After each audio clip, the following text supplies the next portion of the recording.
चुनाव त तपाईँलाई थाहा छ आजको कन्डिसनमा 80% मान्छेलाई नागरिकलाई चुनाव चाहिएको छैन, व्यापारीलाई चुनाव चाहिएको छैन, व्यापारीलाई नागरिकलाई कुनै पनि दललाई चुनाव चाहिएको छैन। एउटा प्लानमा आएको छ नि बालेनलाई मात्रै चुनाव चाहिएको छ, अरू कसैलाई चुनाव चाहिएको छैन। यो कुरा त्यो एक दिन एकछिन यो बाटोमा हात्ती हिँड्दाखेरि मान्छेको भिड हुन्छ। पहिलोचोटि हो दोस्रोचोटि हिँड्नु न प्रचण्ड पनि आउँदा जस्तै थियो, हामी जाँदा पनि ए बाबा सबै प्रधानमन्त्री अहिले यहाँ के छ थाहा छ, पार्टी अध्यक्ष हुने प्रधानमन्त्री हुने होड चालेको छ। यो आउँदो रहेछ नि त्यहाँबाटमा हो। त्यसले गर्दाखेरि तपाईँलाई म एउटा कुरा के भन्छु भनेदेखि यो चुनाव हुँदैन। यो चुनाव भनेको नेपाल र नेपालीहरूको हितमा छैन। ओलीले मानेका छैनन्, ओलीले मानेका छैनन्। ओली कसले चिङ्गारी बालिन्छ भन्नेमा छ। तपाईँलाई म एउटा कुरा भनौँ, यो नाटकीय तरिकाले यिनीहरू बाध्यताबाट भागेको हो। चुनाव होस् भन्ने कसैलाई पनि चाहिएको छ। तपाईँ आत्मा साँची राखेर भन्नु त पशुपति सम्झेर भन्नु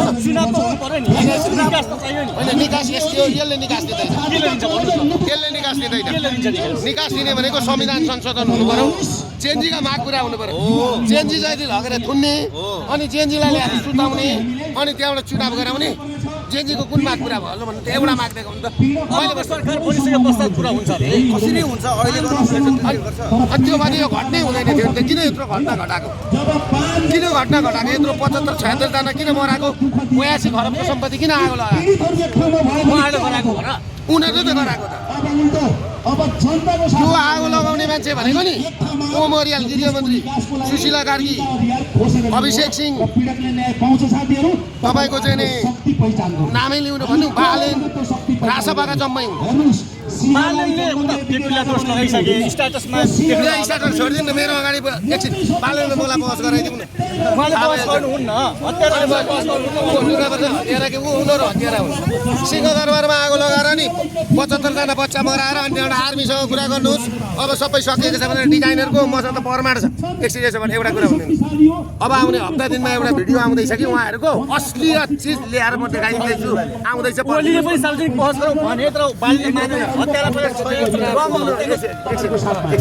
दम हुनु पर्यो नि।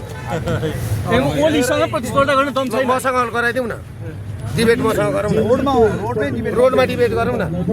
काठमाडौँमा के भएको छ कुरा गरेर हुन्छ। झापा 5 अब किबार बालेन सरकार जो हुन्छ नि। अब हामी जाउँ न पहिला, हामीलाई झापा पुग्न दिनु न। के हुन्छ